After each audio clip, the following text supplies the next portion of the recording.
모두가 화려한 AI와 드론 진솜의 환상을 노래할 때 한반도의 이 고집스러운 사람들은 수십 년간 흙먼지 속에서 포탄을 깎고 있었습니다. 그리고 뚜껑을 열었을 때 전 세계는 비로소 깨달았습니다. 진짜 무서운 사자는 요란하게 울지 않는다는 것을 말입니다. 첨단 전자전과 미사일로 몇 주 만에 끝날 줄 알았던 현대전의 실체는 결국 하루 수만 발의 포탄이 쏟아지는 재래식 진흙탕 소모전이었습니다. 영국, 프랑스, 독일, 이탈리아 등 소위 유럽 빅포라 불리는 방산 대국들의 현역 주력 전차를 모두 긁어모아도 1000대가 되지 않는 것이 잔인한 현실입니다.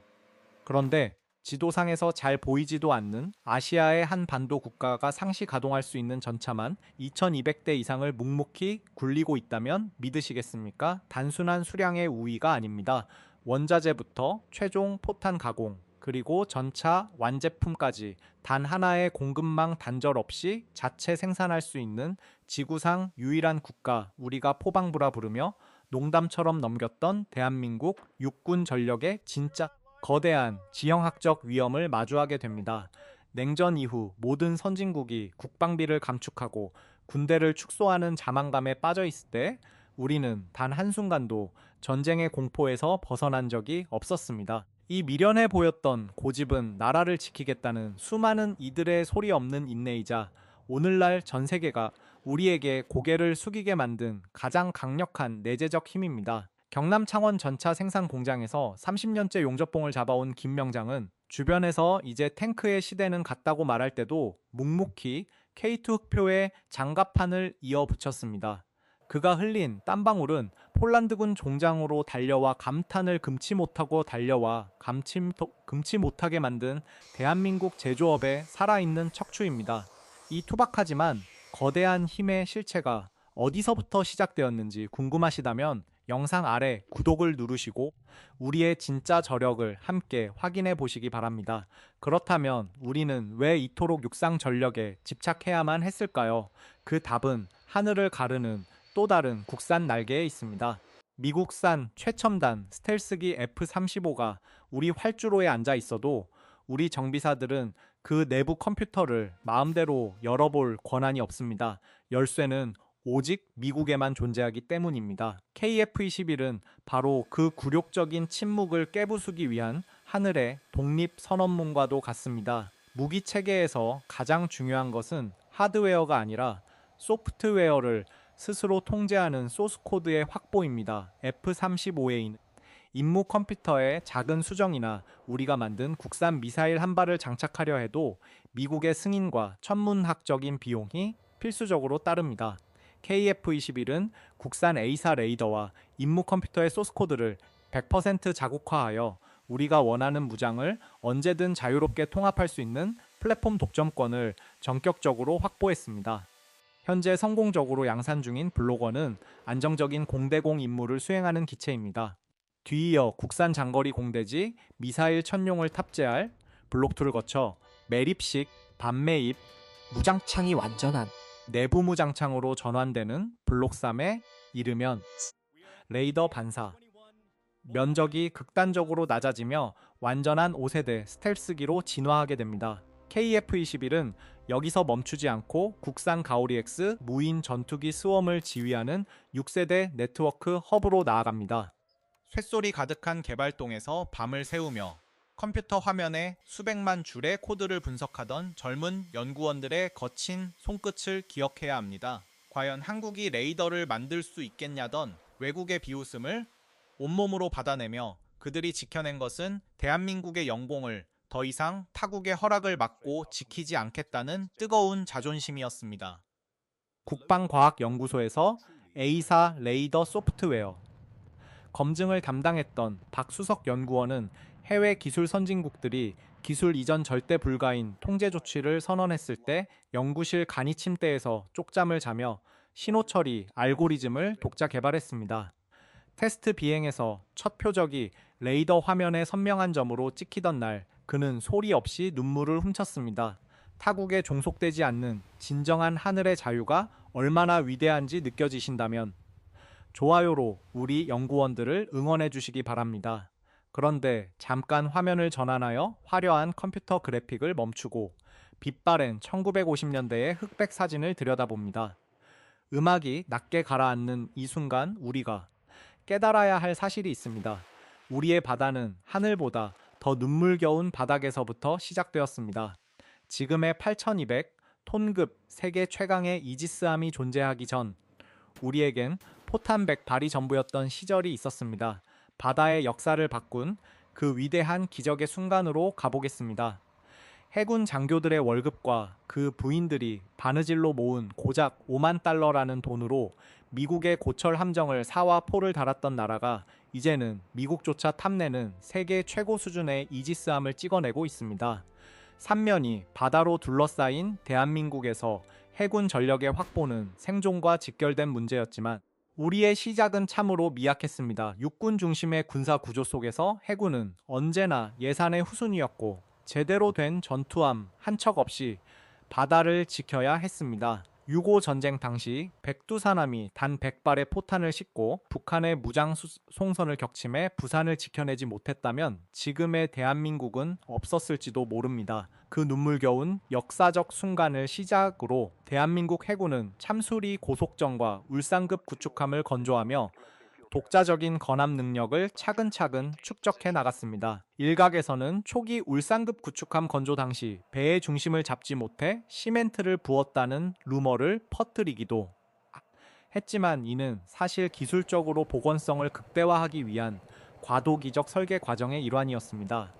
이러한 시행착오를 밑거름 삼아 대한민국 조선소들은 마침내 세계 최대 최고 수준의 이지스함을 스스로 설계하고 건조하는 기적을 일구어냈습니다. 최근 실전 배치가 진행 중인 정조대왕함은 세간의 일부 우려와 달리 최신 이지스 시스템 배치2를 적용하여 탄도미사일 탐지와 요격을 동시에 수행할 수 있는 바다의 강력한 방패입니다. 과거 미국이 데이터 공유 시스템인 합동교전능력 기술 수출을 제한하며 한국 해군의 전력을 통제하려 하자 대한민국은 완전히 새로운 독자적 돌파구를 찾아 나섰습니다. 그것이 바로 현재 대한민국이 사활을 걸고 개발 중인 한국형 차기 구축함 사업입니다. 미국의 간섭과 기술 통제에서 완벽하게 벗어나기 위해 함정의 통합 마스트에 국산 다기능 A사 레이더를 완전히 매립하고 우리 고유의 대공 정보 공유 시스템인 한국형 합동 교전 시스템을 탑재하는 100% 한국형 미니 이지스 구축함의 탄생이 눈앞에 다가왔습니다. 거대한 함선이 진수할 때 바다에 울려 퍼지는 웅장한 백고동 소리는 단순한 기계의 진동이 아닙니다. 그것은 돈이 없어 고철 배를 수리해 쓰던 선배 해군들의 눈물과 세계. 조선시장을 제패한 대한민국 용접공들의 굳은 살이 만들어낸 가장 화려한 승전보입니다. 1980년대 울산급 구축함 설계 당시 밤낮 없이 도면을 그리던 현대중공업의 최 연구원은 컴퓨터, 설계 프로그램도 없던 시절 자와 컴퍼스를 들고 종이 도면 위에 파묻혀 밤을 새웠습니다. 그의 매서운 눈빛과 열정은 오늘날 세계 최강 정조대왕함의 두터운 장갑판 위에 고스란히 녹아들어 있습니다. 미국의 이지스함을 넘어 우리 기술로만 완성될 KDDX는 과연 전 세계 해군 판도를 어떻게 바꾸게 될까요? 여러분의 날카로운 생각을 댓글로 공유해 주시기 바랍니다. 그러나 해상 위의 화려한 방패와 국산 구축함의 확보만으로 우리의 안보가 완벽해지는 것은 결코 아닙니다. 바다 밑 깊은 곳, 우리가 미처 보지 못하는 어둠 속에서 주변국들의 거대하고 치명적인 수중 위협이 시시각각 대한민국을 조여오고 있기 때문입니다. 아무리 기술이 뛰어난 디젤 잠수함이라도 적의 추격을 받아 속도를 높이는 순간 단 몇 시간 만에 숨이 막혀 물 위로 떠올라야만 합니다. 물 밖으로 강제 부상한 잠수함은 그저 거대한 사냥감에 불과할 뿐입니다. 대한민국 해군의 최신형 도산 안창호급 잠수함과 장영실함은 세계 최초로 공기 분료 추진 시스템과 리튬이온 배터리를 결합하여 수중에서 무려 3주 동안 버틸 수 있다고 전 세계적인 찬사를 받고 있습니다.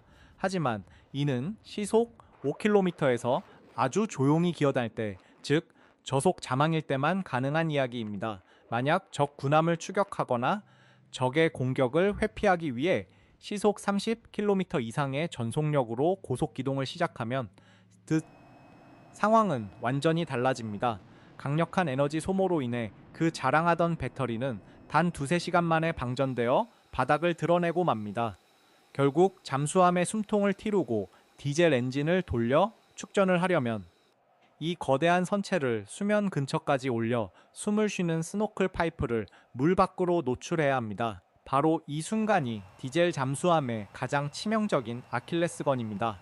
물 위로 내민 파이프와 엔진이 뿜어내는 뜨거운 열기는 적의 해상 초계기나 고성능 열영상 정찰 위성의 감시망에 그대로 포착되어 순식간에 표적이 되고 맙니다. 우리의 지정학적 조건은 이러한 한계를 더욱 뼈아프게 만듭니다. 서해는 평균 수심이 44m에 불과하여 거대한 잠수함이 기동하기에는 너무나 얕고 투명한 진흙탕 목욕탕과 같습니다. 반면 동해는 평균 수심이 1700m에 달하는 깊은 수중 골짜기입니다. 특히 남쪽에서 올라오는 따뜻한 난류와 북쪽 베링해에서 내려오는 차가운 한류가 교차하면서 음파 탐지기의 음파를 심하게 굴절시키고 차단하는 거대한 수온약층을 형성합니다. 이 깊고 어두운 수온약층 아래로 중국이나 러시아의 핵잠수함 혹은 북한의 개량형 잠수함이 은밀하게 숨어버리면 기존의 디젤 잠수함과 수상함의 소나 시스템으로는 탐지가 사실상 불가능에 가깝습니다. 어두운 심해 속에서 외부와의 본 통신이 끊긴 채 오직 아군의 숨소리와 미세한 적의 기계음에 의존해야 하는 잠수함 승조원들이 느끼는 압박감은 상상을 초월합니다. 그들이 목숨을 걸고 바다를 지키고 있지만 플랫폼 자체의 태생적 한계로 인해 눈앞의 적을 알고도 놓쳐야만 하는 현실은 우리에게 거대한 숙제를 던져줍니다.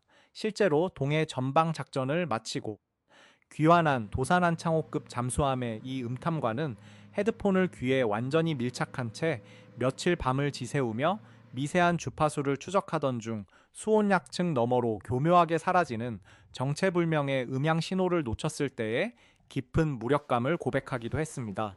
우리에게 적을 끝까지 추격할 수 있는 지치지 않는 무제한의 심장이 있었다면 상황은 완전히 달랐을 것이라며 아쉬움을 삼켰습니다. 그렇다면 이 치명적인 한계를 단 한 번에 끝내버릴 전 지구적인 치트키는 존재하지 않는 걸까요? 당연히 존재합니다. 그리고 대한민국은 이미 그 거대한 열쇠를 스스로의 주머니 속에 집어넣고 기회를 노리고 있습니다. 이제 그 금기의 영역이자 꿈의 심장이라 불리는 원자력 추진 잠수함의 심연 속으로 들어가 보겠습니다.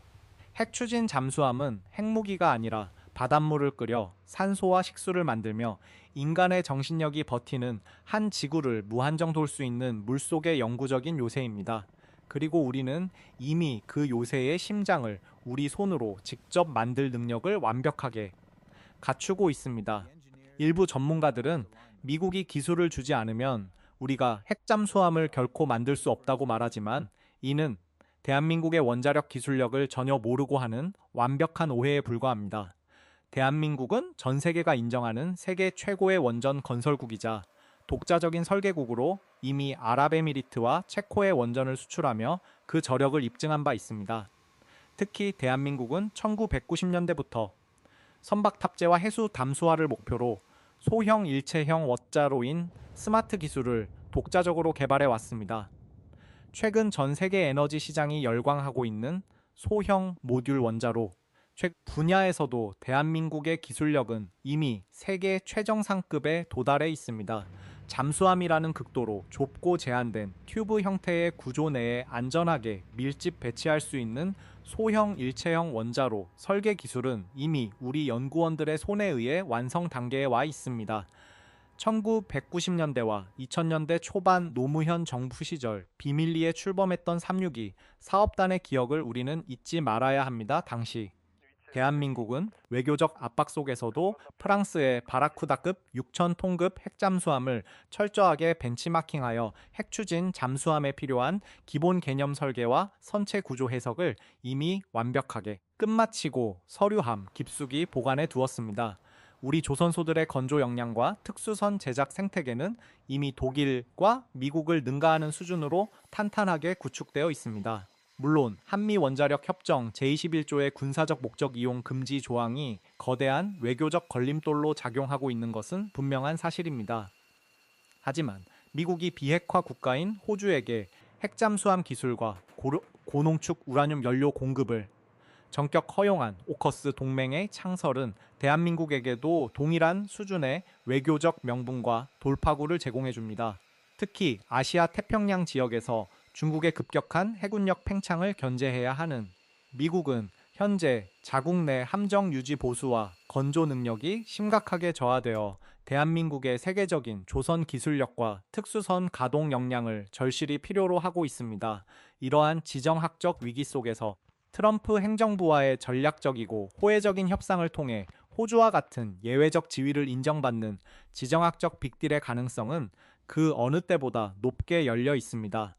외압에 의해 362 사업단이 해체되던 날 캐비닛 깊숙이 설계 도면을 묻으며 피눈물을 삼켜야 했던 선임 과학자들의 절망을 기억합니다. 하지만 그 도면들은 사라진 것이 아니라 위대한 기술의 자산으로 축적되어 후배 연구원들의 컴퓨터 안에서 언제든 깨어날 준비를 마쳤습니다.